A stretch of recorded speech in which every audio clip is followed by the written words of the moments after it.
Hello students, welcome to our YouTube channel the tuition corner. Tuition corner पर आप सभी students का स्वागत है और आज हम इसमें करने जा रहे हैं 11th क्लास का पहला लेक्चर स्टार्ट करने जा रहे हैं और जिसका टॉपिक है अकाउंट एंड अकाउंटिंग रूल्स। कि रूल्स क्या होते हैं डेबिट और क्रेडिट के, क्यों हम किसी एंट्री को डेबिट करते हैं और क्यों हम किसी एंट्री को क्रेडिट करते हैं। तो ये आपका आज का टॉपिक रहेगा और ये टॉपिक मोस्ट इम्पॉर्टेंट टॉपिक है आपके लिए हाफ ईयरली एग्ज़ाम के लिए। तो स्टार्ट करते हैं यहाँ पर अकाउंट्स के बारे में। अकाउंट्स क्या होता है students? Account is a record of relevant transaction at one place relating to a particular head. Account हम उसे कहते हैं जहाँ पर सिमिलर नेचर की सभी एंट्रियों को हम एक जगह पर रखते हैं। जैसे कि हम कह सकते हैं कि मोहन का अकाउंट है तो मोहन से रिलेटेड जो भी एंट्री होंगी वो मोहन के अकाउंट में आएंगी, सोहन से रिलेटेड जो भी एंट्रीज होंगी वो सोहन के अकाउंट में आएंगी। तो इसी तरीके से यहाँ पे अकाउंट्स में क्या होता है कि अकाउंट्स दो तरह के अकाउंट होते हैं, पर्सनल अकाउंट और इम्पर्सनल अकाउंट। पर्सनल अकाउंट में आपके जो अकाउंट आते हैं वो आते हैं जैसे इंडिविजुअल का अकाउंट आ गया, किसी फर्म का अकाउंट आ गया, किसी कंपनी का अकाउंट आ गया, किसी बैंक का अकाउंट आ गया। और पर्सनल अकाउंट को डिवाइड करते हैं यहाँ पर हम 3 पार्ट्स में। पहला होता है natural personal account. Natural personal account में जैसे कि राम का अकाउंट आ जाता है, मोहन का, गीता का। नेचुरल पर्सनल अकाउंट मीन्स जिनका क्रिएशन बाय गॉड, जिनका क्रिएशन गॉड के द्वारा किया जाता है, वो नेचुरल पर्सनल अकाउंट में आते हैं, ह्यूमन बीइंग। सेकंड पे आता है artificial personal account. Artificial personal account में आपके फर्म अकाउंट, जैसे फर्म का अकाउंट हो गया, कंपनी अकाउंट, स्कूल का अकाउंट, बैंक अकाउंट या किसी इंस्टीट्यूशन का अकाउंट हो गया। आर्टिफिशियल पर्सनल अकाउंट वो होते हैं जो एक जगह से दूसरी जगह पर मूव नहीं हो सकते, लेकिन वर्क जो वो करते हैं वो नेचुरल पर्सनल अकाउंट के तरीके से ही वर्क करते हैं। थर्ड आता है representative personal account. Representative personal account उसे कहते हैं जिसमें हम रिप्रेजेंट करते हैं सर्टेन पर्सन और ए ग्रुप ऑफ पर्सन को। जैसे कि for example outstanding expenses. Outstanding expenses उसे कहते हैं जो एक्सपेंसेस ड्यू हैं लेकिन अभी तक हमने पे नहीं किए, यानी जो खर्चा हमें करना है वो हमने नहीं किया। नेक्स्ट आता है प्रीपेड एक्सपेंसेस। प्रीपेड एक्सपेंसेस क्या होता है? जिस एक्सपेंसेस का पेमेंट हम एडवांस में पहले ही कर चुके होते हैं उसे बोलते हैं प्रीपेड एक्सपेंसेस, यानी कि एक्सपेंसेस पेड इन एडवांस। जैसे कि आप मोबाइल रिचार्ज कराते हैं तो उसे कहते हैं प्रीपेड है मेरे पास प्लान, तो उसे हम पहले ही रिचार्ज करा लेते हैं, उसके बाद ही हम किसी से बात कर पाते हैं। जैसे कि टीवी का रिचार्ज होता है तो टीवी का रिचार्ज में हम एडवांस में पहले ही रिचार्ज करा लेते हैं, या इंश्योरेंस कराना है तो एडवांस में हमने इंश्योरेंस करा रखा है, उसके पैसे पहले ही चले जाते हैं, तो उसे बोलते हैं प्रीपेड। नेक्स्ट आता है एक्रूड इनकम। एक्रूड इनकम उसे कहते हैं जो वर्क हम कर चुके हैं लेकिन अभी तक हमें मनी नहीं मिली है, पैसा नहीं मिला है, मिलना है, उसे बोलते हैं एक्रूड इनकम। नेक्स्ट आता है अनएक्रूड इनकम। ये सभी आपके रिप्रेजेंटेटिव पर्सनल अकाउंट के एग्जाम्पल हैं। Unaccrued income means income receive in advance. जो इनकम हमें एडवांस में पहले ही रिसीव हो जाती है उसे बोलते हैं इनकम रिसीव इन एडवांस और अनएक्रूड इनकम। पर्सनल अकाउंट में रूल है debit the receiver and credit the giver. तो ये पॉइंट मैं आपको अभी एक्सप्लेन करूंगा, उससे पहले मुझे बताना है आपको इम्पर्सनल अकाउंट। इम्पर्सनल अकाउंट बच्चों उस अकाउंट को कहते हैं जो पर्सनल अकाउंट नहीं होते, जिसमें हमारे रियल अकाउंट और नॉमिनल अकाउंट आते हैं।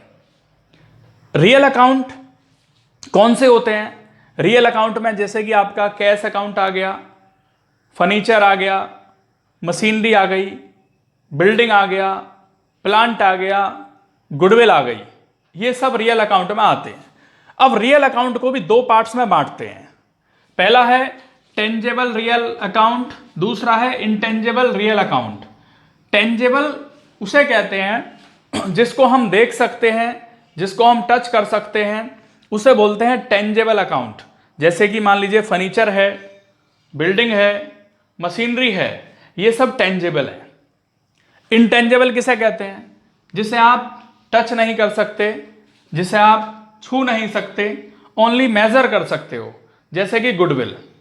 गुडविल मीन्स क्या होता है कि goodwill is a good name और reputation earn by firm through hard work, जो ईमानदारी से कमाई जाती है, मेहनत से कमाई जाती है, और जिसको गुडविल को बनाने में, अर्न करने में बहुत मेहनत हमें करनी पड़ती है। तो यहां पर रियल अकाउंट में रूल है debit what comes in and credit what goes out, कि जो आता है उसे डेबिट करेंगे और जो जाता है हमारे पास से उसे क्रेडिट करेंगे। इसके बाद आते हैं यहां पर नॉमिनल अकाउंट में स्टूडेंट एक्सपेंसेस एंड लॉसेज आते हैं। All expenses and losses are comes in nominal account. इसमें रूल है debit all expenses and losses. जितने भी एक्सपेंसेस और लॉसेज हैं उन सबको डेबिट किया जाता है और क्रेडिट करते हैं ऑल इनकम्स एंड गेन को। जो भी हमारी इनकम है, गेन है, उन सबको क्रेडिट किया जाता है। अब मैं आता हूं स्टूडेंट्स, यहां पर कुछ एंट्री हैं ये रिलेटेड जो मुझे आपको बतानी है। जैसे कि सबसे पहले रूल है यहां पे debit the receiver and credit the giver in case of personal account. तो पहला पॉइंट है for example cash paid to Ram. Cash paid to Ram है यानी कि राम को हमने पैसे दिए। In this case who is receiver. तो पर्सनल अकाउंट के केस में अगर देखा जाए कि डेबिट द रिसीवर, तो यहां पर रिसीवर कौन है? राम। तो राम को डेबिट किया जाएगा। दूसरा है to cash account. Cash account real account में आता है और रियल अकाउंट में क्या है? Credit what goes out. तो ये आ गया टू कैश अकाउंट। इस एंट्री में दो अकाउंट इन्वॉल्व हैं, पहला पर्सनल अकाउंट और दूसरा आपका इम्पर्सनल अकाउंट, और इम्पर्सनल में रियल अकाउंट। तो in case of personal account debit the receiver means Ram is a receiver, तो Ram debit to cash account, क्योंकि हमारे पास से क्या चला गया? कैश चला गया, इसलिए इसे कर देंगे क्रेडिट। दूसरा cash receive from Mohan. Mohan से हमें कैश रिसीव हुआ, तो यहां पे क्या करते हैं? Debit what comes in case of real account. तो debit what comes in case of real account means cash आया हमारे पास। तो बिजनेस में हमारे पास क्या आ रहा है? कैश। तो इसलिए कैश अकाउंट डेबिट। और किससे आ रहा है? पैसा देने वाला कौन है? गिवर कौन है? मोहन, जो कि आपके पर्सनल अकाउंट में आता है। और पर्सनल में भी अगर हम बात करें तो ये नेचुरल पर्सनल अकाउंट में आता है। इसके बाद कुछ पॉइंट बच्चों ये है आपके रियल अकाउंट का एग्जाम्पल है। जैसे कि पहला एग्जाम्पल हम देख रहे हैं, फर्नीचर परचेज 20,000 रुपए फॉर कैश। हमने फर्नीचर खरीदा 20,000 रुपए का, तो debit what comes in? Furniture. तो फर्नीचर को करेंगे debit and to cash account, क्योंकि क्रेडिट व्हाट गोज आउट, तो हमारे पास से चला गया कैश, इसलिए कैश को करेंगे क्रेडिट। एक एग्जांपल और लेते हैं, मशीनरी परचेज फॉर कैश। हमने मशीनरी खरीदी 7,000 रुपए की, तो debit what comes in? Machinery to cash account, क्योंकि क्रेडिट व्हाट गोज आउट, हमारे पास से कैश चला गया और मशीनरी आ गई। तो जो हमारे पास आता है वो डेबिट और जो हमारे पास से चला जाता है वो क्रेडिट। इसके बाद ये एंट्री मैं आपको ये बताऊंगा। इससे पहले आते हैं नॉमिनल अकाउंट पर। नॉमिनल अकाउंट में जैसे मैंने अभी आपको बताया कि एक्सपेंसेस एंड इनकम आते हैं, means debit all expenses and losses and credit all incomes and gain. For example wages paid, wages पे किया। वेजेस हमारे लिए क्या है? एक्सपेंसेस है। एक्सपेंसेस को एक्सपेंसेस के नेम से डेबिट करना होता है, तो हम करेंगे यहां पे wages account debit to cash account. Wages को डेबिट इसलिए किया गया क्योंकि वो एक्सपेंसेस है और एक्सपेंसेस को एक्सपेंसेस के नाम से ही डेबिट करना पड़ता है।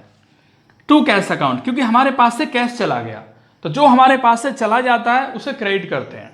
तो यहां पर भी दो अकाउंट इन्वॉल्व हैं। First one is nominal account and real account, क्योंकि यहां कैश भी है। एक एग्जांपल और लेते हैं, रेंट पेड। रेंट पे किया, रेंट क्या हमारे लिए? एक्सपेंसेस है। एक्सपेंसेस को एक्सपेंसेस के नाम से ही डेबिट करना पड़ता है, तो हम यहां करेंगे rent account debit to cash account, क्योंकि रेंट एक्सपेंसेस है तो रेंट के नाम से ही डेबिट होगा। और टू कैश अकाउंट, तो हमारे पास से क्या चला गया? कैश चला गया, इसलिए कैश क्रेडिट हो गया। नेक्स्ट एग्जांपल लेते हैं, रिसीव कमीशन 1,000 रुपए। कमीशन रिसीव हुआ, तो हमारे पास क्या आया? रियल अकाउंट में debit what comes in means cash आया, cash account debit to commission, क्योंकि कमीशन इनकम है और इनकम को भी इनकम के नेम से ही क्रेडिट करना पड़ता है। नेक्स्ट आता है इंटरेस्ट रिसीव। इंटरेस्ट रिसीव में लिखें 1500। अब इंटरेस्ट रिसीव हुआ है तो इंटरेस्ट भी हमारे लिए इनकम है, और इनकम को इनकम के नेम से ही क्रेडिट किया जाता है। डेबिट व्हाट कम्स इन, क्या आया हमारे पास, कैश, तो cash account debit to interest. तो ये कुछ रूल्स थे यहां पर आपके जो मैंने आपको बताए, और इसे हम कहते हैं rules of debit and credit. एक एग्जांपल और लेता हूं यहां पर, started business with cash. Her question में सबसे पहले नंबर पर यह एंट्री आपको मिलनी है, स्टार्टेड बिजनेस विद कैश। तो जब भी हम किसी बिजनेस को स्टार्ट करते हैं, बिजनेस को स्टार्ट करते टाइम जो मनी इन्वेस्ट की जाती है उसे कैपिटल कहते हैं। और कैपिटल इन्वेस्ट कौन करता है, कैपिटल इन्वेस्ट करता है ओनर, प्रोप्राइटर, जो मालिक होता है। तो यहां पे सबसे पहले हमारे पास क्या आया, कैश आया, क्योंकि भाई जब भी हम किसी बिजनेस को स्टार्ट करेंगे हमारे पास सबसे पहले क्या आएगा, कैश आएगा। तो cash account debit to capital account, यानी ये ओनर की कैपिटल है और इसमें ओनर का नेम नहीं लिखा जाएगा, कैपिटल लिखा जाएगा। तो अंडरस्टूड है कि ये ओनर की कैपिटल है। तो ये आता है आपके पर्सनल अकाउंट में, means cash account debit to capital, क्योंकि debit what comes in cash, और कैपिटल क्रेडिट में लिखा क्योंकि देने वाला कौन है पैसे, प्रोप्राइटर। तो यानी गिवर को हम क्या करते हैं, क्रेडिट। तो स्टूडेंट्स ये कुछ रूल्स थे जो मैंने आपको यहां पर बताए, और ये मोस्ट इंपॉर्टेंट टॉपिक है। इसी के बेस पर आगे जो मैं आपको कराऊंगा और जर्नल एंट्रीज आपको मैं कराऊंगा, जिससे कि आपका ये टॉपिक अच्छे से क्लियर हो जाए। Thank you.